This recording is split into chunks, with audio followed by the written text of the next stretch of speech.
Hello, hello, and welcome back to another Hallowoods weekly Q&A behind-the-scenes live stream affair. We have been plagued with troubles from the lords of technology that live in the sky for the last few streams of this nature. So we are trying something different this week. And if this stream randomly disappears halfway through, then my condolences, and we will try something different again the week after. In the meantime, thank you so much, everyone, for not only tuning into the show and continuing to keep this little story afloat on the interwebs by your listening, but also for tuning in occasionally to these Q&A little live stream affairs we do on the side as well. If you have not been to one of these Q&As before, I find that highly unlikely, but if that is the case, patrons have, over the last few weeks, not been able to get answers to their submitted questions in the patrons ask box. So I will go ahead and go through those. But on top of that, anyone watching the stream can click over to the YouTube chat side of things. There's a chat bar. You can drop questions in that chat bar, and I will answer those as soon as I'm through with the patron questions that I have in the stockpile. So that is where we pick up. As far as the production of the Hallowoods, I guess our only announcement this week is that we will indeed take a sort of a 2-week break at the end of March.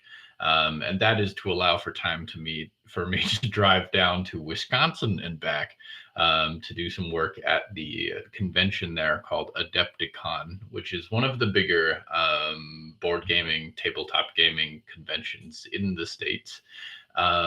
Conveniently, although I will also be out for Gen Con in August, I think Gen Con happens while the Hallowoods is on break anyways, between seasons.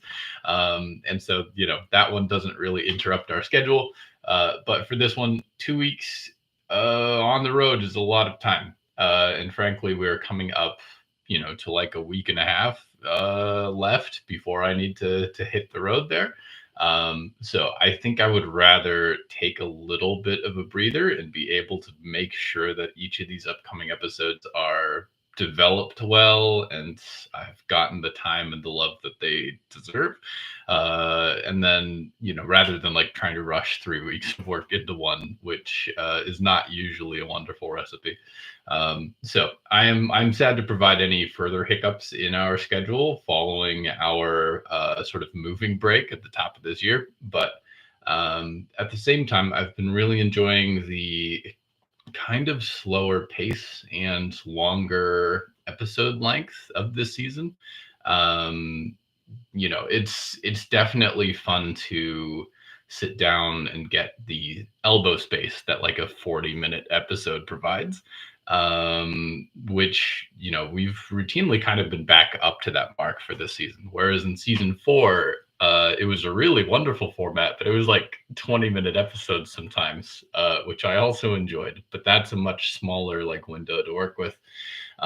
So it does take a lot more time and brain power and like logistics and sort of creative time in order to create these much bigger episodes. But I've had a blast getting this season sort of back on the road. And with so much going on, there's a lot that needs to unpack. One of the projects this week was assigning names, qualities, interactions for like 40 CPEs. Just, bits of world building that have long like been hinted at or have been sort of tangentially related to the story are now becoming a lot more concrete. And that means a lot more like time to develop all those things and figure out how they fit. Another example is wherever Harrow is bound in upcoming episodes. Definitely has some unique qualities and a lot of, frankly, time that just needs to be dedicated to sitting down and thinking out for what that looks like in the world before the writing actually happens. So around every Hallowoods episode of writing, there's a lot of sitting down and thinking brain power space that generally has to go hand in hand with it. Also, in some of our, not I don't think this is really a spoiler for our recent content, but in some of our recent episodes, scenes, we have like 15 named characters that we care about and keep track of all in the same place. So there's a lot of like management of their individual directions because and storylines and trying to figure out how action breaks down when you have all these different people that are all important that are all trying to do different things caught up in the same situation. And exploring some of those have been some of our messiest but also like most extravagant episodes, like the sort of culmination of everyone meeting at the instrumentalist's house in season one, in the big finale.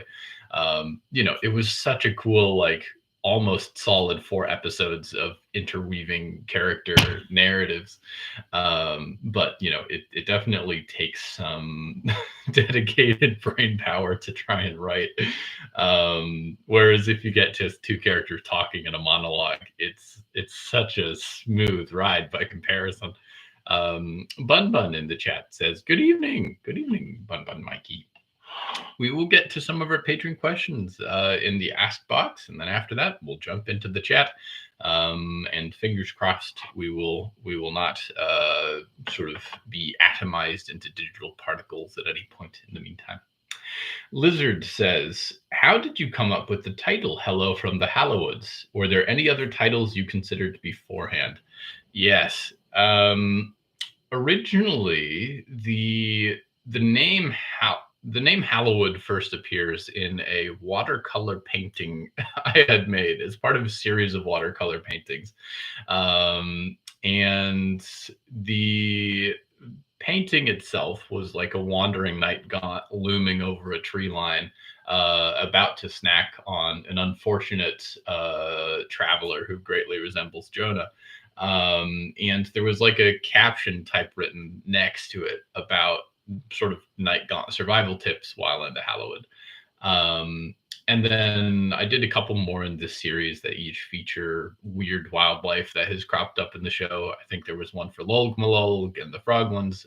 There was one for the fastidious Rotwelk, which is a mollusk that only has 2 canon appearances. It sucks Clara under the water midway in season 1, and it gets, I think, hurt by Percy in Spirits in the Spring, the live show. But as that little series of paintings was going on, definitely the idea of what at the time was just the Hallowoods, this forest that could house sort of supernatural, spooky wildlife. I really enjoyed that. And so that was kind of I think, a big part of the story coming together. There were also around that time characters that were beginning to show up in my sketchbooks and journals and ideas. Diggory, Percy, the instrumentalist, Lady Ethel Mallory, Mort, Polly. These were all characters that Nolan, Riku, definitely a lot of characters were showing up, but the idea of tying them to this single supernatural location definitely is kind of what brought a lot of random floating concepts together into one concrete story that started to form. And when it did, then there was a lot of waffling over what format that should take. I was getting back into fiction writing after probably really like after quite a while not really playing in that space.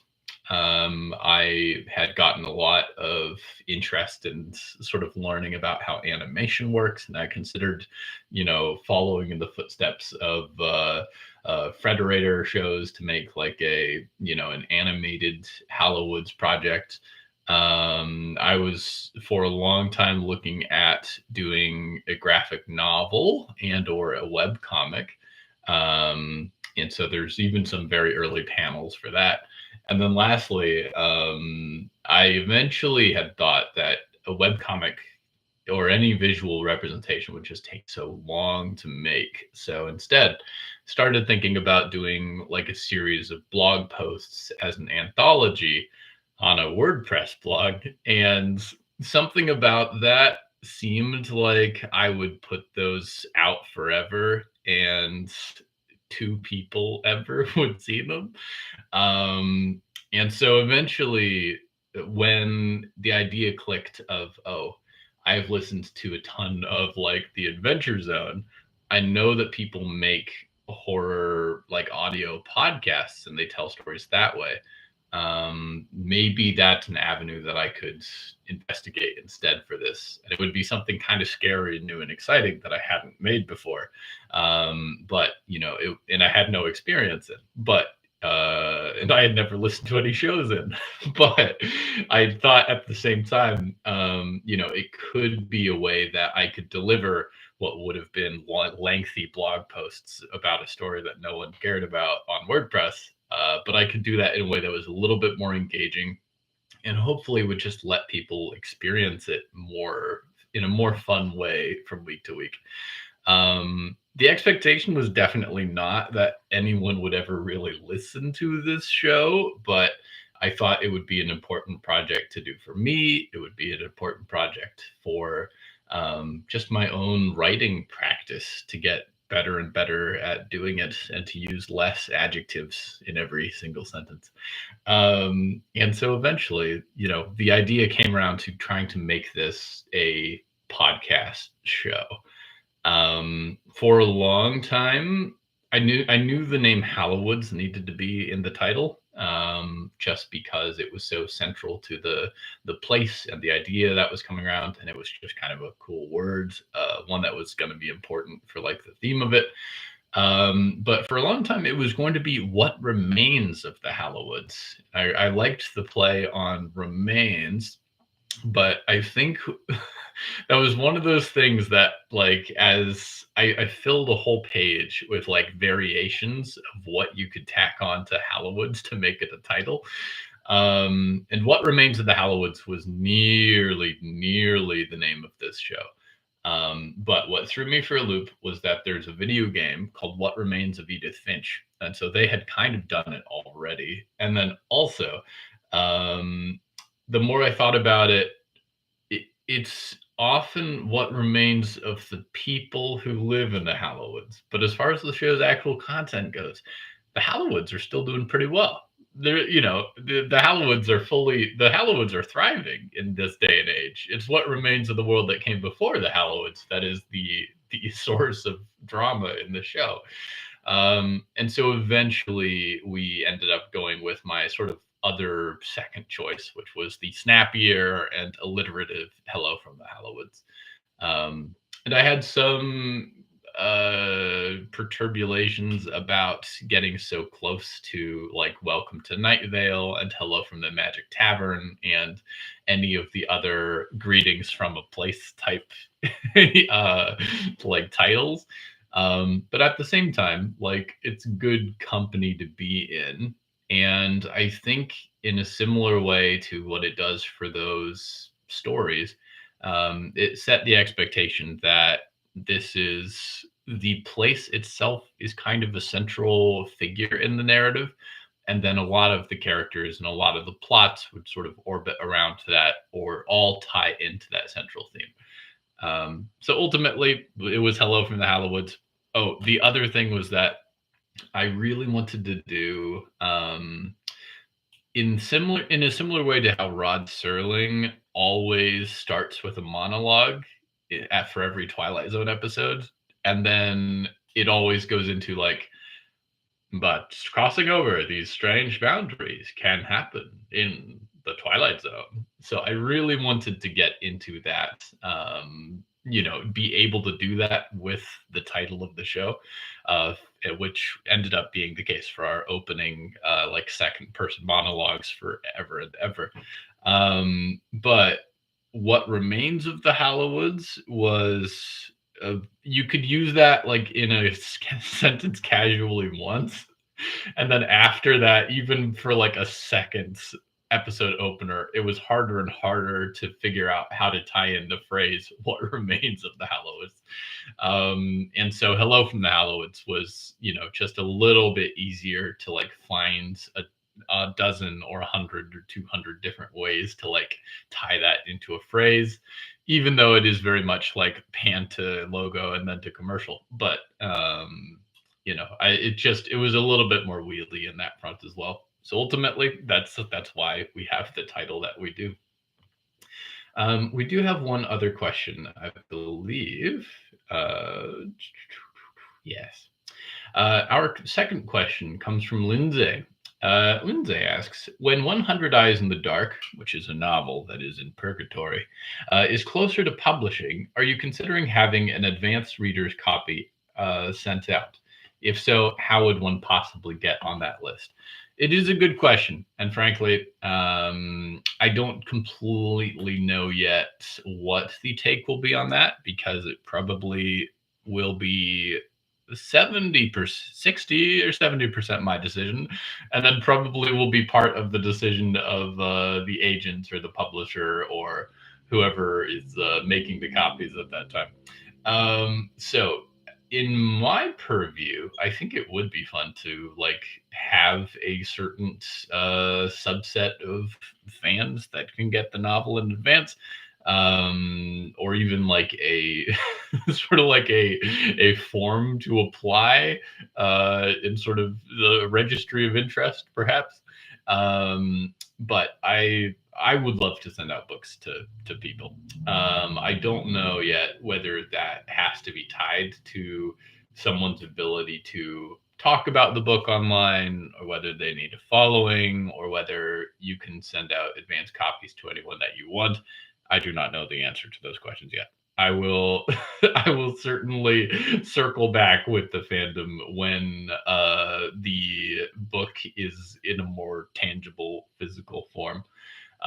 As far as 100 Eyes in the Dark goes, the novel is essentially at this point finished, but finding a home, and finding the home for it is the thing in the process that takes the longest. So there's a possibility for one of two things, really. And it's either that it will find a home in its current iteration, in which case, lovely.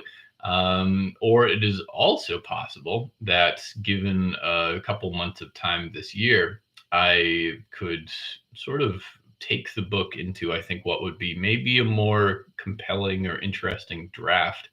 The tricky thing with 100 Eyes in the Dark is that this book, and especially this outline of the book, is as old as our first episodes of the show. And so, like, the outline for 100 Eyes in the Dark was written around the same time that episode one Keys was written. And so it's taken time since then to flesh it out and turn it into a book, and then run it through edits, and then run it through edits again, and get professional feedback on it, and work through that feedback and refine it. But ultimately, it is still a book that was written more or less 5 years ago. And so, that being the case, they're definitely, if you give any creative the chance to overhaul work that was done 5 years ago in their creative journey, it is a tempting prospect for sure. So we will see whether 100 Eyes in the Dark makes it out in its current iteration, or whether it goes through one more round of kind of changes and reimaginings later this year. One way or another, I do hope to have a solid home for it by the end of the year, and I think that's pretty realistic. But it is a long wait for the poor fans that have been aware of the existence of this story for a solid chunk of time. Sometimes multiple years, people have been waiting for a hint of being able to read this book. There is also that beyond 100 Eyes in the Dark, there are other novels brewing that I would love to get a move on as well. And what the best avenue is to get those out, I need to, will kind of be a subject for exploration. Obviously, getting things out in a print form is ideal. But then there are some projects that I might want to do that would be unmarketable. except to the Hallowoods audience. And so for those, that will be a bit of a question of, okay, if this isn't like a retail viable product, what else can we do to put that story out there? And so those are kind of bridges that we'll cross when we come to them. Definitely 100 Eyes in the Dark is due for a couple more months of kind of stewing, and so that's where the book is at. But then once we are past that, we shall see, and kind of go on from there. I believe that is all of my questions in the patrons ask box. Feel free to drop any in the chat over the next few minutes. If you happen to have any, I will be happy to answer them. Otherwise, yeah, the progress for the show kind of continues on. The big thing at this point is just season 4 is, or sorry, season 5. Can't believe we're in 5 seasons of this show. Season 5 is kind of just the main drag, and it is taking, I think, it's a heavy season for sure. The time involved in making it is, I think, proportionally quite high compared to some of our past seasons.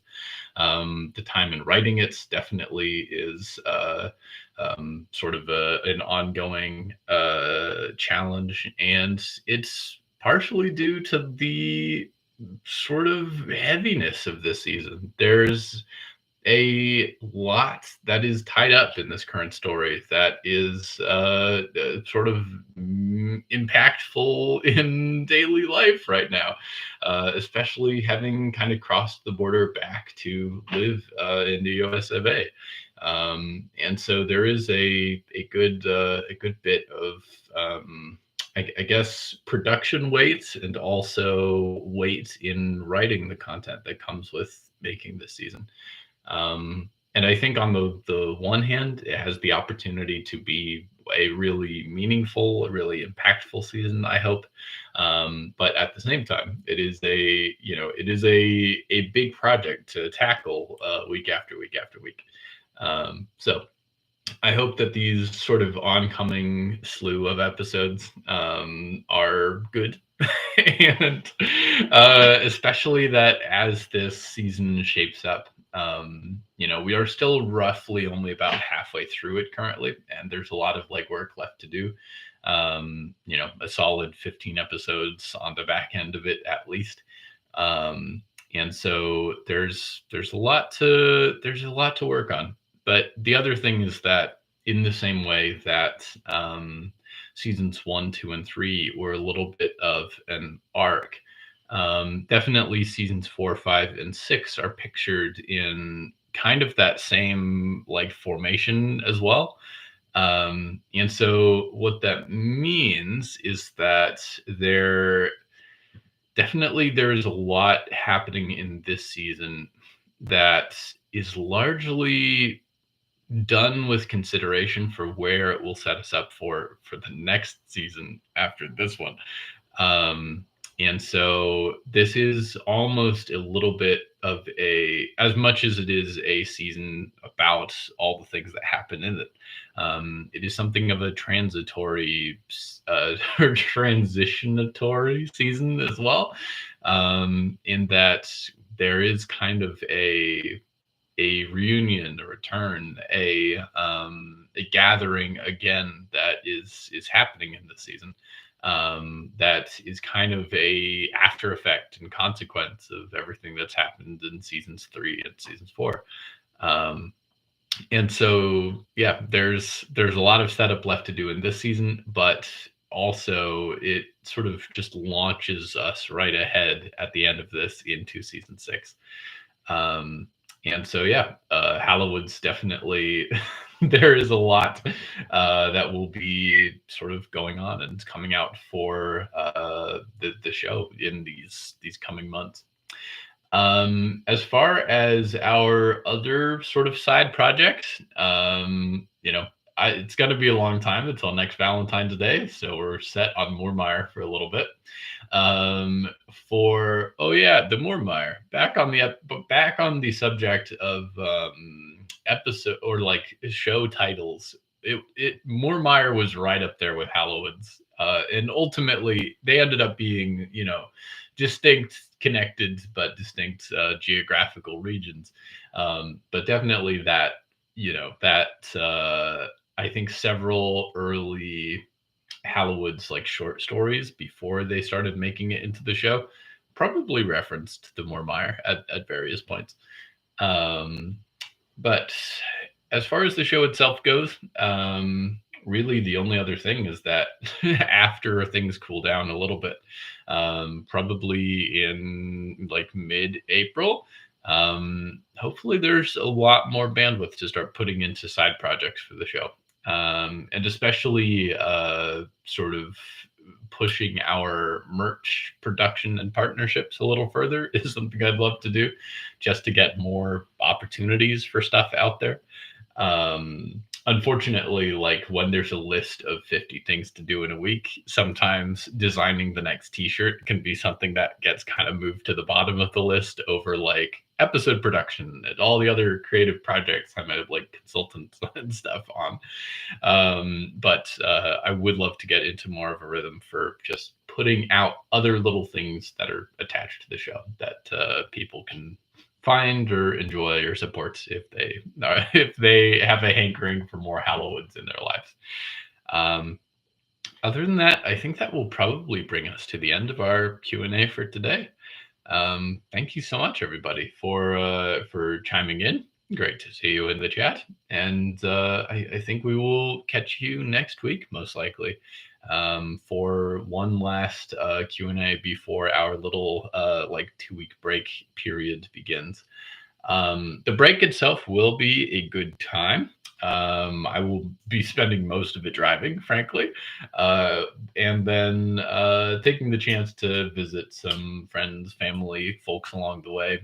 I don't make cross country trips very often, so got to make the most of the real estate while it happens. And of course, just sort of frantically writing more Hallowoods episodes whenever I am not on the road. But that'll be what we see for the next couple months.